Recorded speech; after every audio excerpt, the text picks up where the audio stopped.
Broadcasting live from the Business RadioX studios in Atlanta, Georgia, it's time for Atlanta Business Radio, spotlighting the city's best businesses and the people who lead them.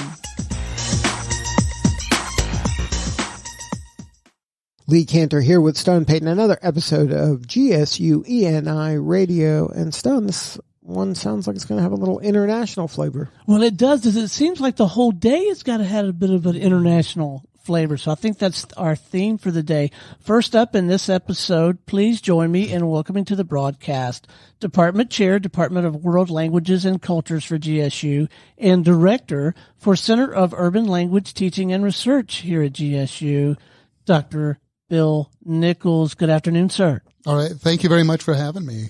Great to see you guys. Well, Bill, before we get too far into things, tell us kind of in general terms about the World Languages and Culture Department. How are you serving folks through that? So we're an academic department here at Georgia State University, and we offer a number of languages and a number of subfields within those languages. So we offer things like Spanish, French, German, Korean, Chinese, and then within those languages, we have faculty that specialize in applied linguistics and cultural studies.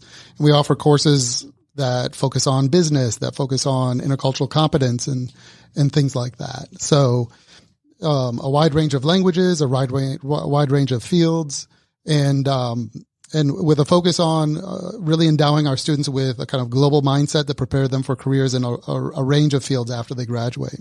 So now how do you all play with the GSU ENI folks? So this is a recent collaboration that is developed. I had coffee recently with the director, and we talked about kind of different ways that we could connect and collaborate and interface. And we've started doing a couple of public facing events, specifically tying kind of the study of culture and language with entrepreneurship. And so one event we had a few weeks ago was something where we co-sponsored a group of Cuban entrepreneurs who came to campus and talked about some of the difficulties that they face in Cuba and how that's different from kind of what entrepreneurship looks like in the United States and what kind of avenues are open for collaboration between students at GSU and students and entrepreneurs in other parts of the world.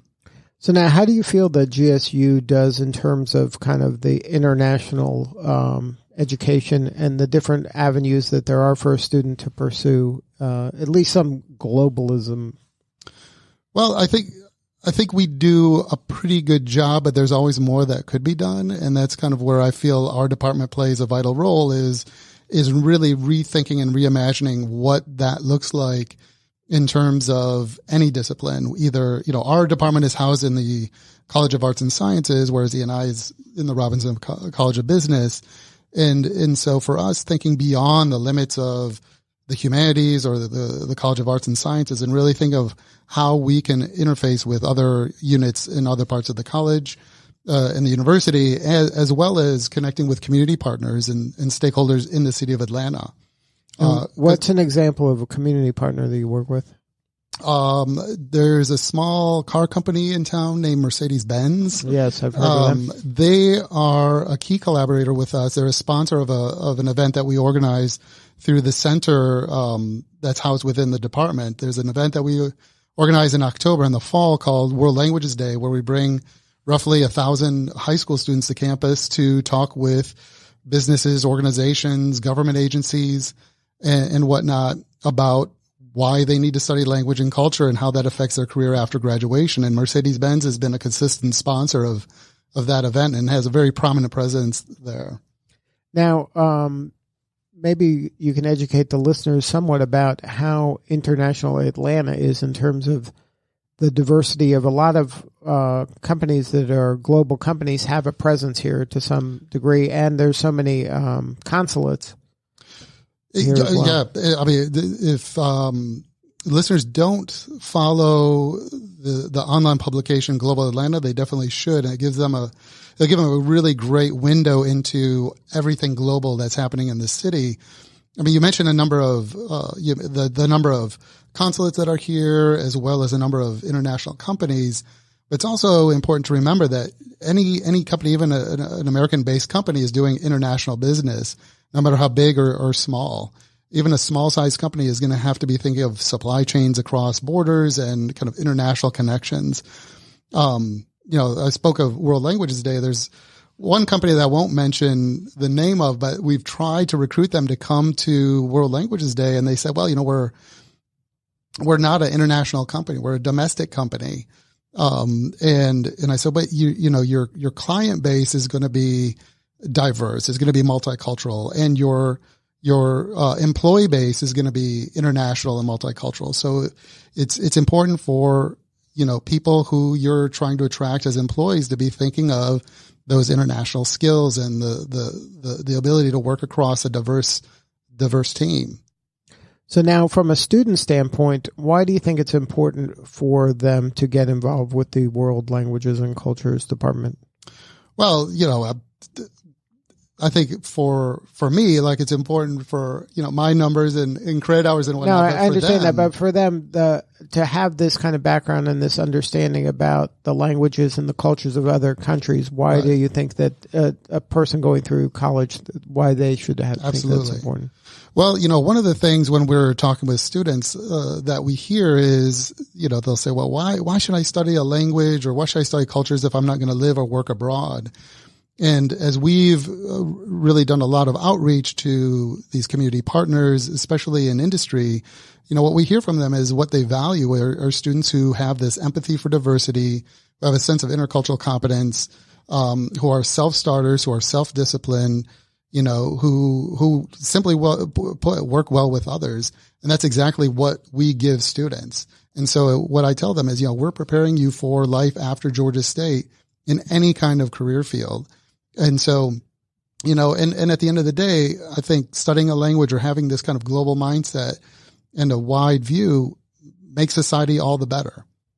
Now, I understand that, and I appreciate that, but what do you tell that student that maybe went through, elementary, middle school, high school, and took, a language for all that time and still doesn't know anything, they see it as more of, I'm just checking a box that I had to do this, rather than really learning the language or really even understanding the culture somewhat. Right. Well, so one thing that we're trying to do is through this center, the Center for Urban Language Teaching and Research, is connect with those K through 12 programs and really try to build this K through 20 pipeline.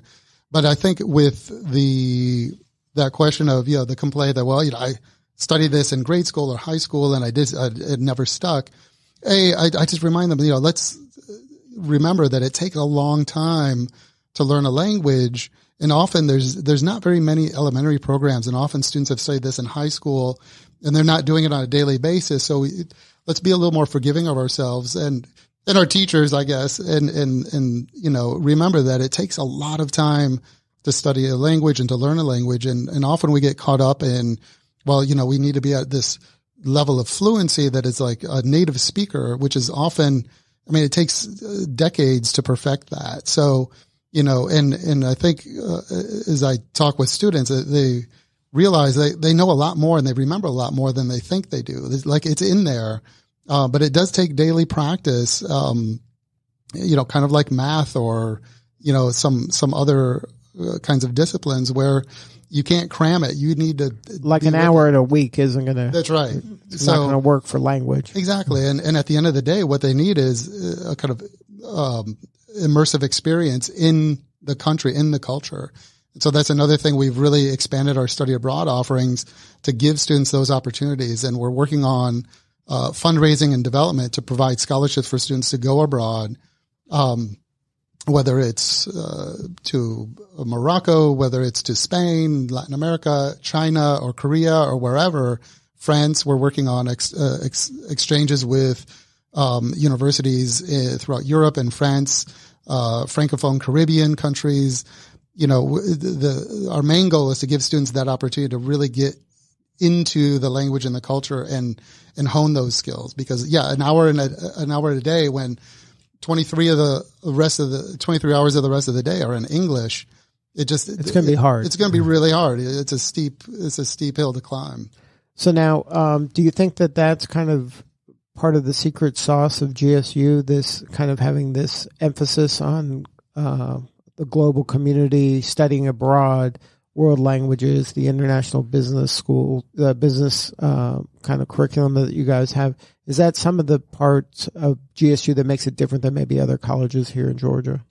I think that's a really keen observation. I think one of the things that we've tried to do, there's an event that we do once or twice a semester where we connect students studying languages, GSU students studying languages, with international students who are here from abroad studying English, and say, well, let's have a conversation hour where they're able to meet people from other cultures and other languages and practice their language skills, but also just develop that human connection with people abroad. But I think you're absolutely right. There's a certain kind of advantage that GSU has over any other university because of our urban setting, because of the kind of students we have.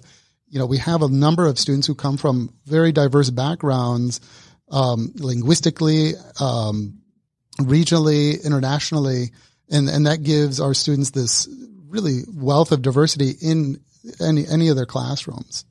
Well, tell us who you brought. So I'm here today with Dr. Shuai Lee, who is our Director of Undergraduate Studies in the Department of World Languages and Cultures, and Dr. Hakyoon Lee, who is an Assistant Professor in Korean in our department. Well, welcome. Thank you. Thanks for having us. So how'd Bill do? Good. Very well. Excellent. So what's your take on the program? The program of our department, right? Uh-huh. Okay, yes. So we are currently offering 3 BA programs and 2 MA programs, plus a graduate certificate program, interpretation translation. And we offer 8 minors in certificate of language ability, plus a joint degree program with the Department of Economics on campus. Now, how do you see the student progressing through this program? Is this something that you want them to have to learn this other language to help them in their career, or is there actually a career path, like you mentioned, translation? Is this for the person that wants to be a translator? Or, trying very hard to not just to do the theoretical part, but really to emphasize the applied part throughout the years, through our curriculum. For example, in our 4th year language courses, there's a component I think that we have across the languages will be the languages for international business, or language for business, or language for international economics program. Those courses are taught in the target language, but we emphasize the connection with international business or business community. So now, in these programs, is the emphasis on the language part or the culture part? It's both. I think the language and culture cannot be separated. We emphasize the integration of language and culture from day one. But it's always in the language that they're learning? It's not English and the language that they're learning? Yes, correct. Yes. So then they have to be pretty good at it in order to. No, people always think language and culture is kind of separated as culture as something add on once you get a certain level of proficiency, which is not the case. There are many things that you can do with, to talk about a culture, even though you're in the elementary level classes. For example, greetings, right? How do you greet appropriately? In a target language. I'm teaching Chinese. I can speak of Chinese. Give you just one simple example, right? So in China, people greet each other, especially close friends or close colleagues, around lunchtime, dinner time, by saying, which is roughly translation to English as "Have you eaten?" This is a greeting in China, but in America, I guess it's more of an implicit invitation to lunch or to dinner, right? Right. So being able to really understand how to greet is very simple, like a Chinese one-on-one type of thing, is key. Right. Right? Because you don't want to create misunderstandings when you communicate across cultures.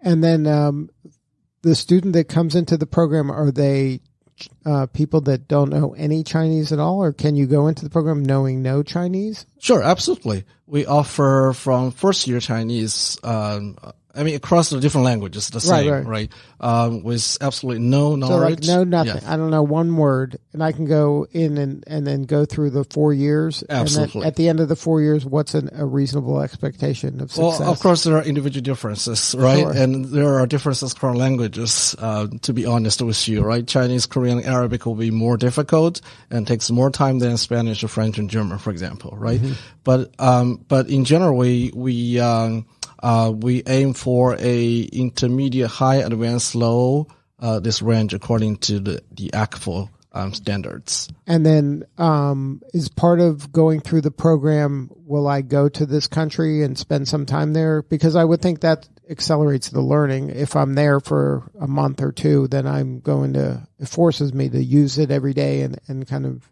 Oh, absolutely.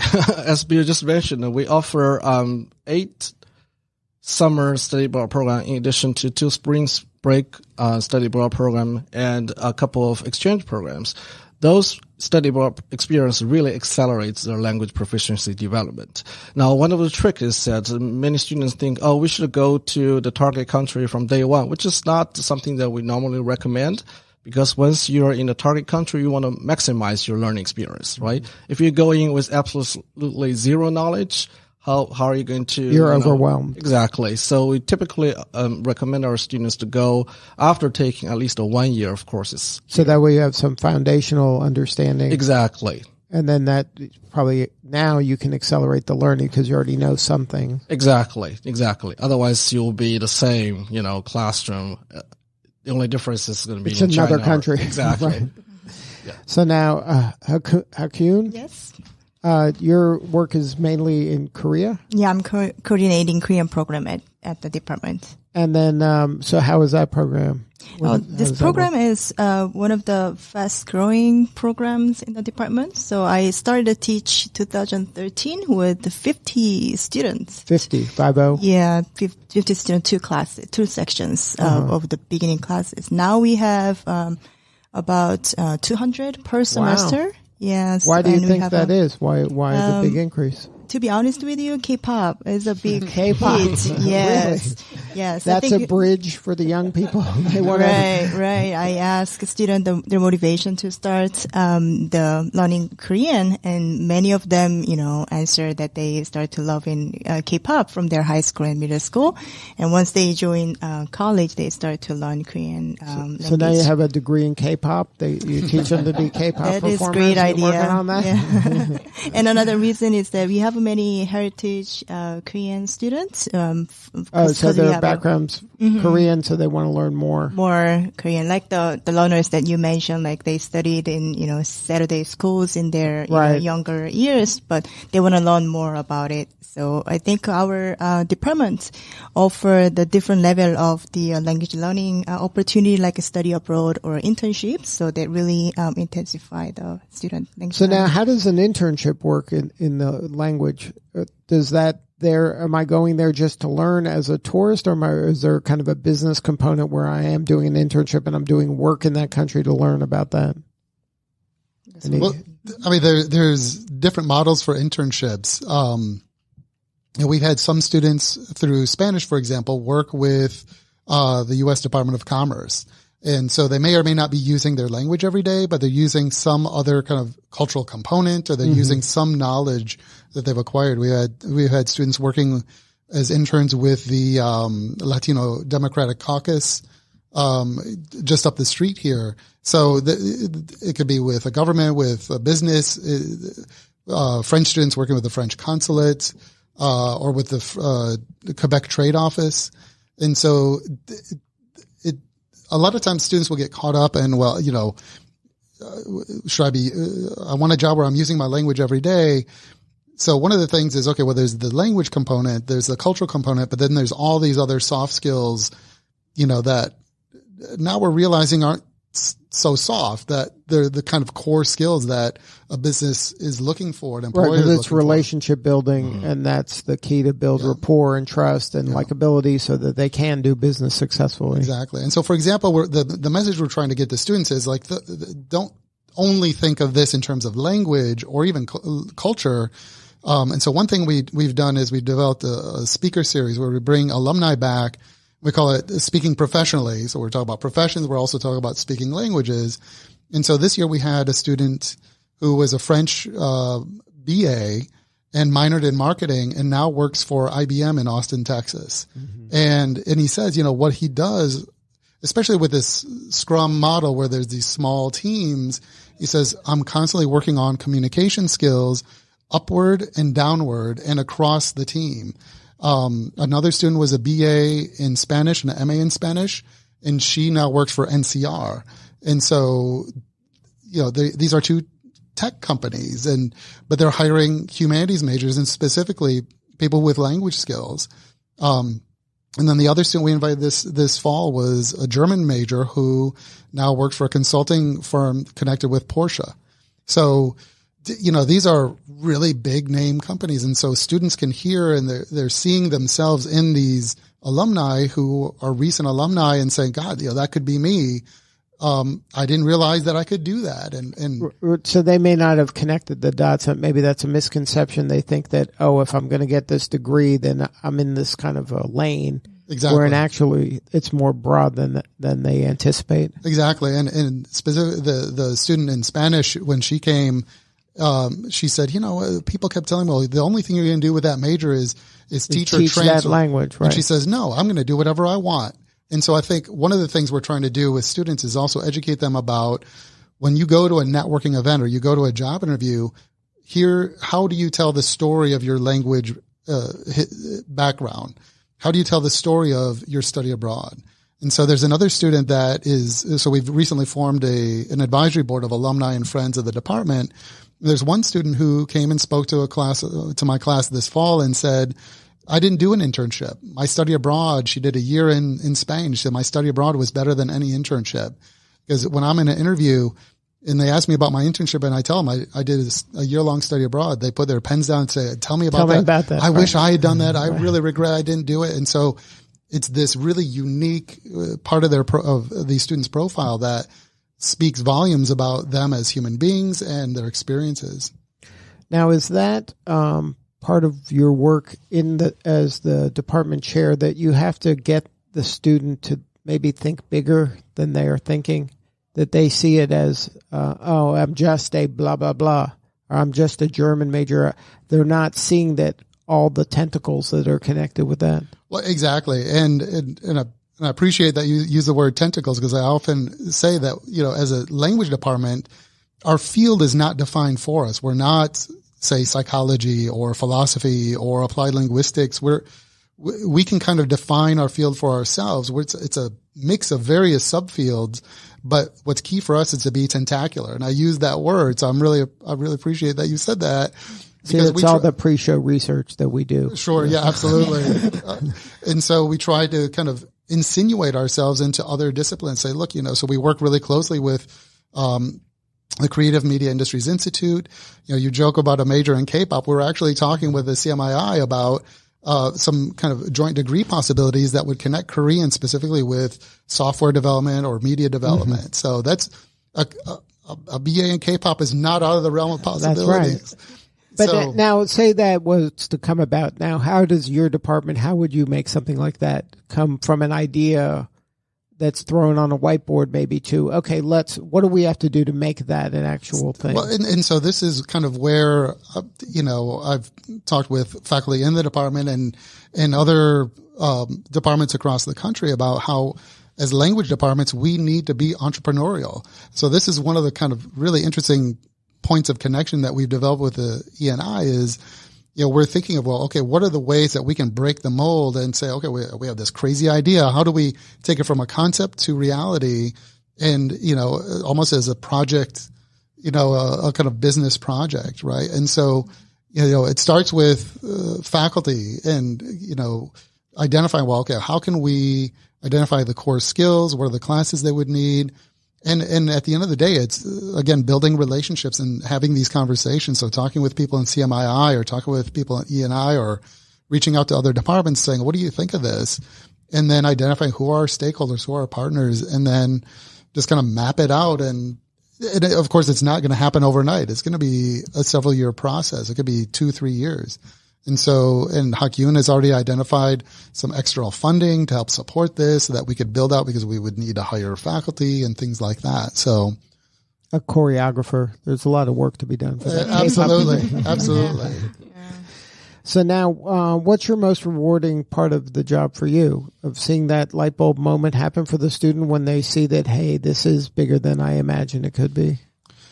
Yeah, for me, it's all about the students. For me, it's seeing students come to say World Languages Day and this all of a sudden their eyes light up and they hear about possibilities that they had never dreamt of, about going abroad or career options that are open to them that they would never even have imagined for themselves. So that for me, whether it's undergraduate or high school students, for them to see these connections is fantastic. Hakyoon? Yes. For you, what is the most rewarding part? Oh, I think the student growth is very rewarding part. So I really enjoy communicating with the students and learn their needs and to meet their needs to provide some additional courses and projects and resources. I think that's the most rewarding part of my job. What is the moment like at the end of the semester when someone graduates where you're high-fiving? What is that action that the student's doing that makes you all say, "Hey, we did it. That was a success"? I think the continuity of language study and then to observe that moment is very good. Like a student finishing their, fourth year and then they and then graduate, they don't stop learning language, but they go to, the student who went to study abroad, I would say 80% of them going back to Korea again for their job, like a teaching job and some other jobs. Right, so you can see that what the foundation that was built is kind of gone full circle. Like a lifelong learning of the language. I think that's very, I agree. I think, seeing, because I have a student now she went to Spain on an exchange program that I direct, and she graduated and then moved to Spain. Mm-hmm. And we've had students who have studied Chinese and moved to China. And so their world just gets so much bigger, and that's a beautiful thing. Mm-hmm. Yeah. So now how does GSU kind of help in that regard? I'm a student, I go through the program. Is there stuff that GSU is doing? I know that they make the study abroad pretty affordable. Like you're paying a lot better pricing to go through study abroad than if you were just call up and make an airline One of the example can be the study abroad fair. We have a 2 study abroad fair, like a big event, university-wide study abroad fair 2 times per year. And then for the fair, students get the information about study abroad, not only the program, but there are lots of scholarship opportunities, what they can apply for. And also we invited a student who went to study abroad. To talk about their experiences. Yeah, to share their experience. That was great. Yeah. Now, is there any alumni that have reach back out to you after they've completed and talked about the value of the program? Absolutely. So we have this speaker series I mentioned before, but then we've developed this advisory board because of alumni who have stayed connected with the department and have these ideas of how they could help mentor existing GSU students and how they could kind of give back to GSU because they feel they've received so much. So this is, for them, it's more than just an undergraduate education. They feel that a deep connection to the university. It's a sense of community, I think. Absolutely. Now, do you find that, Shuai, in terms of your group, that they kind of support each other beyond, even after they graduate, they still stay connected? Yeah, absolutely. We maintain connections with our graduates through social media. For example, the Chinese social media WeChat, we have a group of 50, 60 students. Many of them are graduated. Several of them are working in China now. Now, some of them are coming back and trying to recruit our current students to work in China. So I think that's fantastic. Right. We're creating a platform and to foster communication among our graduates and the current students. Now, Bill, how do you protect against kind of these groups being siloed in terms of, okay, the Chinese people are hanging out with Chinese people, the Korean people, so how do you do things to kind of get them all? That's actually an excellent question. You've done fantastic research. Because one of the things that is often a challenge in a department like ours, because of the diversity of fields and the diversity of languages, is the question of how do you hone a common vision for the department. And so that's something that has been an ongoing conversation this year in our department meetings, how we can kind of connect. So it isn't the Chinese is isolated from Korean or Spanish or French, but there's a common enterprise amongst all of us. And one of the things that we've come to is to think about kind of this intercultural competence and what that means and what that looks like and how it benefits the students and how that's something that we all do in various ways, whether we're in applied linguistics or cultural studies or Spanish or French or German. We're all focused on the students kind of developing a global mindset and thinking about how that can impact life after graduation. Well, good stuff. Now, if somebody wanted to learn more about the Department of World Languages and Culture or the Center of Urban Language Teaching and Research, the coordinates, websites for either of those? So we're on the website. It's wlc.gsu.edu for the department, and then for culture, it's cultr.gsu.edu.